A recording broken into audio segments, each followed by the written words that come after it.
So there's less than a week to go until the federal election. Yeah. Thank God. Yeah. We've both been fairly occupied over the last, 4 weeks or whatever? Yeah, well, I mean, really 4 months, given that it's kind of back-to-back election season for WA. Yeah. But yeah, nearly there. So thought it might be worth just checking in, seeing where we think things are going, what the mood's been like, what's worked, what hasn't worked for various campaigners and candidates. Yep. Firstly, how are you feeling about it all? Are you feeling inspired at all or exhausted? Exhausted? I think, over it. I wouldn't say it's depressing per se, but I think there's a lack of energy to the proceedings. I think probably that's there's a lack of negative energy coming from the coalition to kind of move against or around. It sort of you lose definition when you don't have kind of like these strong binaries, and maybe that's kind of a symptom of the collapse of the two-party system to some extent, collapse of the mainstream media to another extent, but it just feels like there's less at stake than there ever has been, almost, even in the midst of collapse and crises that would elevate the stakes, one would imagine. That kind of became clear to me, I think, with the leaders' debates that they've had on TV, because I think they've had, 3 or 4 of them. Yeah, another one tonight, I think. Yeah. Right. They just haven't really seemed to at all move the needle or at all provide like much of interest at all. I've barely perceived that they've taken place. Exactly. They've had left no mark, which I think in the past has never really been the case. Like they've always been events of some kind. Yeah. But now it's like, why the fuck would I watch that? I'm not going to learn anything. And I mean, there's different dimensions to that, but obviously the most apparent is just the demise of mainstream spectacle, I suppose, which kind of is, the fragmentation of people's attention spans, of the media that we're consuming, of community and society as a whole, but also, I suppose, the kind of like the lines going in opposite directions, maybe there's the same direction, the demise of a sense of substance or a sense of kind of significance to what our leaders are selling us. Yeah. So obviously Labor are doing very well in the polls. There was a while there some months ago where it looked like Dutton was performing fairly well, but that... for years, really. It sort of felt like Albo's been on the nose kind of since the Voice, really. Right? Yeah. And that's one of the interesting things to me here is that Albo seems to have really shaken off the kind of bad smell that he was carrying around since The Voice. I've been saying for a while that I think he's been campaigning well. I think he's really kind of been able to create this image of himself as relatable, sensible, almost like this kind of dad-like figure who's kind of doing his best to get things done and being very sensible, in contrast with Dutton, who, is just kind of insane. And how do you think he's managed to cultivate what are the key kind of the signposts or the hooks that he's kind of been able to hang that image off? To me, the podcasts is kind of the most obvious. That's when I first really saw it come into clear definition, is when he sat down to do the podcast appearances, the Abby Chatfield one, the Cheek Media one, the Aussie Man one to a degree as well, where it was almost like, he just seemed very personable. I think he kind of does excel in that format. He's pretty good in the long form. Which I wouldn't have, I wouldn't have picked him as kind of a dynamite one-on-one conversationalist per se. I mean, he's got a good reputation in Parliament, I suppose. I think he's just relatable and that is appealing to people. And I think his sanity is also appealing to people. I mean, all of this obviously is in contrast with Peter Dutton, and it's very easy to look reasonable in contrast with Peter Dutton, who is like a freak, And just someone who's very clearly trying with every ounce of his fibre to be a human being. I think with Dutton is the thing. Like, there's just this kind of this uncanny valley with him. He's looked. You don't want to sort of like define a person by this, but he's looked very unwell for some time now, and there's just a sense of a mask. With him, and it's creepy. It's kind of scary. It's like horror movie territory. He's just unsettling, and so I think it's very easy to look kind of normal in opposition to that. But I do think Albo's got something back. He's got his kind of mojo back, because he's for so long just seemed like such a failure. He just seems so ineffective all the time and like bungling or whatever. Yeah. And now it's like that's kind of moved away. I mean, I thought it was interesting as well with the leaders debate, the last one, the one moment that did cut through was when Dutton kind of was talking about climate change and he couldn't attribute disasters to climate change or whatever, kind of like soft climate denialism. And then in response to that, all Albanese has to do is literally believe in climate change. And it's like, oh, cool, that's our guy. This is the guy who's taking climate change seriously. So he's on a number of fronts, like it's very easy for him to... Which does speak to a profound difference with the last big national election that we've spoken about, at least, the US election, where the opposite is true. It's easy for Trump to frame himself as a denier of many things, of many mainstream kind of tropes and dogmas, and do very well by doing so, but it just doesn't seem to work here, which has surprised me to some extent. I would have thought there would have been more of that sort of populist paranoid tinge to Australian politics by now. And I reckon there might be if we had the right people who could actually pull it off. Yeah, okay. Like I think with Trump, it's context, which is slightly different here, and there's probably some factors there, but it's also just the fact that he can do that and do that effectively. Yeah. Whereas I just don't think, like maybe it's something to do with our political parties here, how the politicians are all kind of cut from the same cloth, both major parties still, and it just seems hard to imagine someone who has that ability. One thing Dutton's not is a performer. He's not a showman. No. In Boris Johnson, in Donald Trump, in most of the kind of the global strongmen, you've got kind of real performers with kind of a background in some form of show business. Yeah. And they know how to wield that kind of very compellingly, and Peter Dutton just doesn't seem comfortable or natural. Yeah. The one thing about Trump is he always seems like, even when he's lying through his teeth or not even kind of in connection with reality, it still feels authentic and natural. Like he's being the real him. Yeah, and he's having a good time and he's bringing along people for the ride, and it's not just like some weird kind of ideological show. I think Dutton is way too ideological as well. Right. Like I think that's another big difference between him and Trump, is that Dutton does seem to genuinely have some like pretty extreme views that don't line up with the electorate. Whereas Trump, I just don't think really believes anything. He just kind of, you know, he'll throw out whatever's going to get a little bit of a reaction. Yeah. What just kind like the woke bashing, kind of some of the stuff around like, you know, the First Nations issues and stuff. Like there does seem to be a real kind of like, and it's interesting because he's obviously not economically kind of ideological in the classic Liberal Party way, given that he's talking about, you know, publicly owned energy and whatnot. So it's more actually probably culture war issues. I think that it does seem like he's genuinely got a pretty extreme position.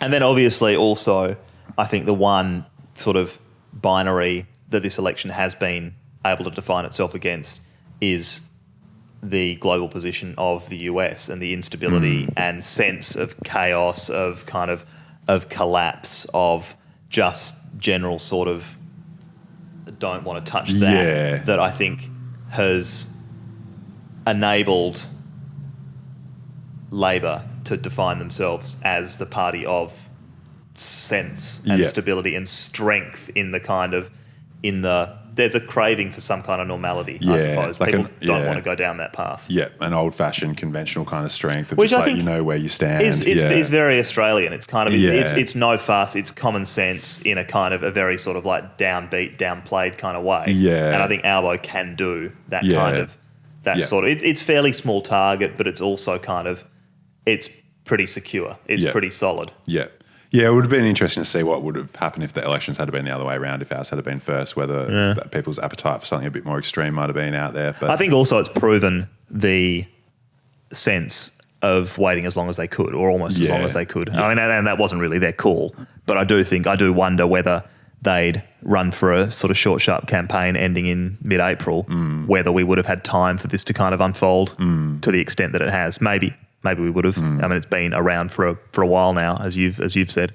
But yeah, here we are. Yeah. So I think the conventional wisdom, I think, still is that we're looking at a likely minority Labor government rather than a majority Labor government. But I mean, yeah, apparently there's the latest YouGov like mass regression analysis, whatever thing, the kind of the global thing where they kind of run a shit ton of simulations and kind of spit out the sort of the whatever spectrum of seats. I mean, I don't know. I'm kind of concerned that it's looking more and more likely that they'll kind of just do it again and kind of get back in with a slim but outright majority. I mean, I think we've both been worried about that for a while now, right? And we've both kind of written pieces along those lines. What would that mean, do you think, if they do get a mandate of sorts to just do the same thing again? Like, does that free them up in any way to actually kind of like do some decent Labor stuff, or does it just kind of like endorse mediocrity and playing it safe and sort of like really, really sort of, you know,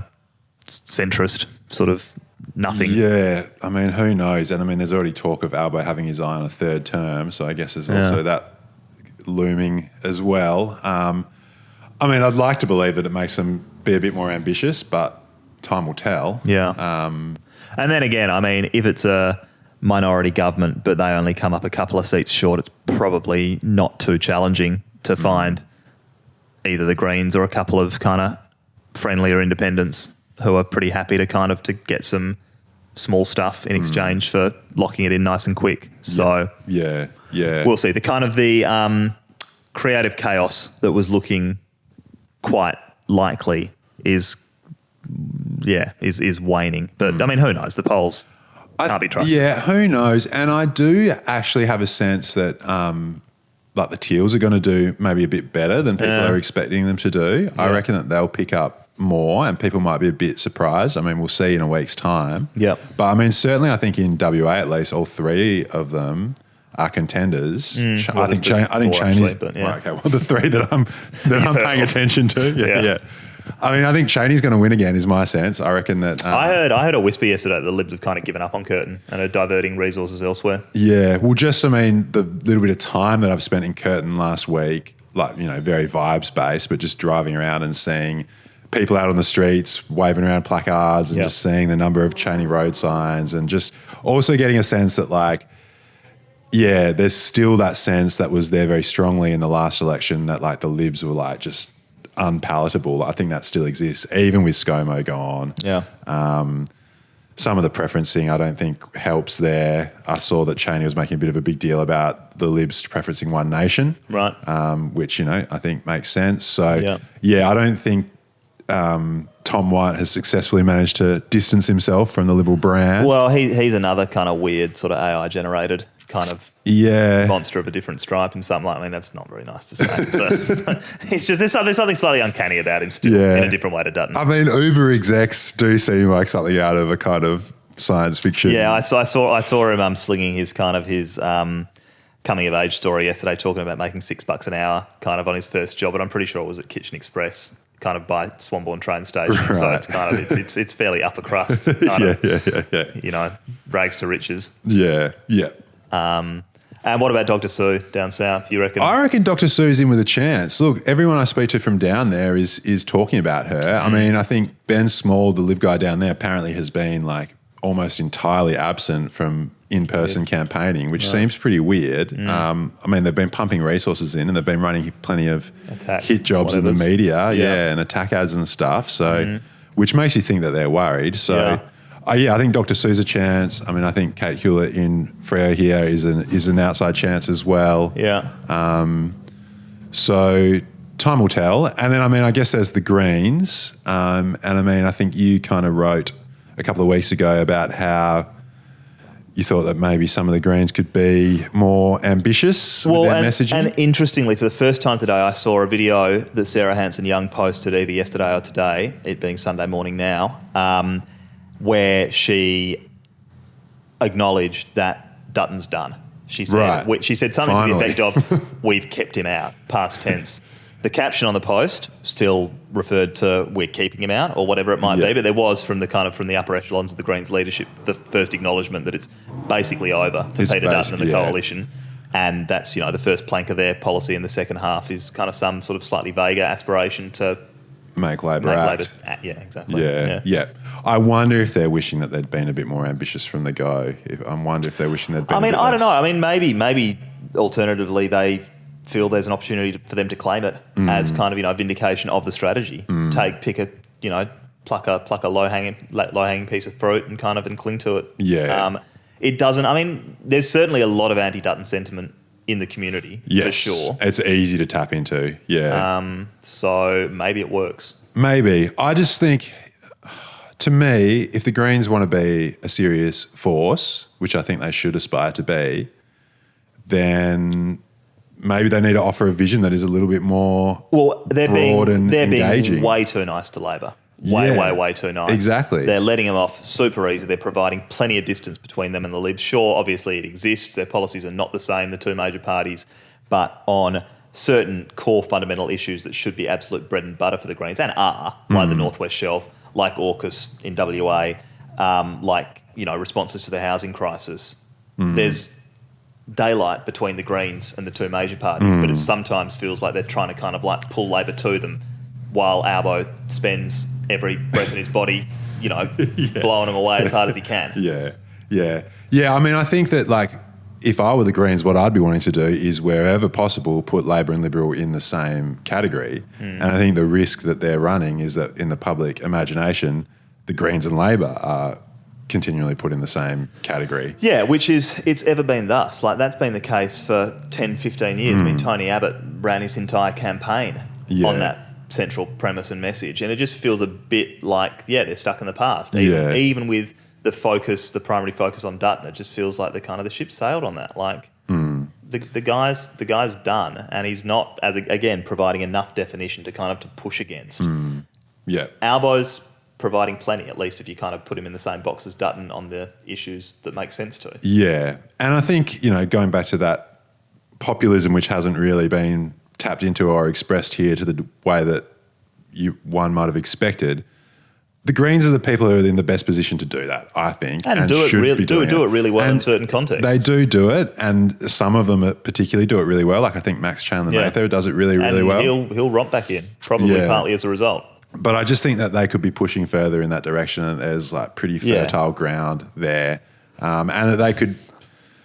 I think they need to be thinking ahead to the next election and the one after. And well, hopefully some of that Queensland tendency sort of starts to assert itself within the party leadership as well as the generations move through, because they've clearly over a number of elections managed to instill a really strong radical edge in Brisbane, and it's what the people want.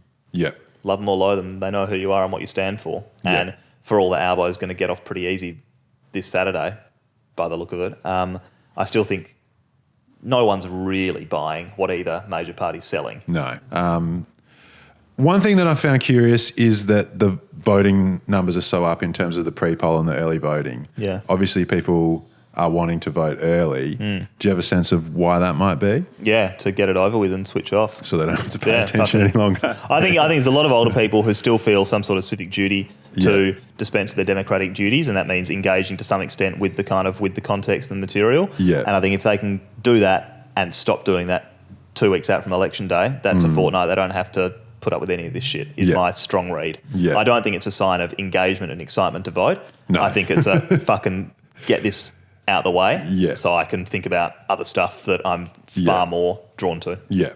I mean, the other thought I had is that it might be just a reflection of our on-demand society, in the age of Netflix and Uber Eats, that you can get what you want when you want, and maybe that people don't necessarily want to go through that communal ritual of voting together. And especially when in WA at least, I mean, this is a nationwide trend, but in WA at least, the last time they did that a few weeks back, they spent 3 hours waiting to be told that they had to turn around and drive somewhere else. It was a shit show. Yeah. So that's part of it too, obviously. Yeah, I do just wonder if there is a bit of an erosion of communal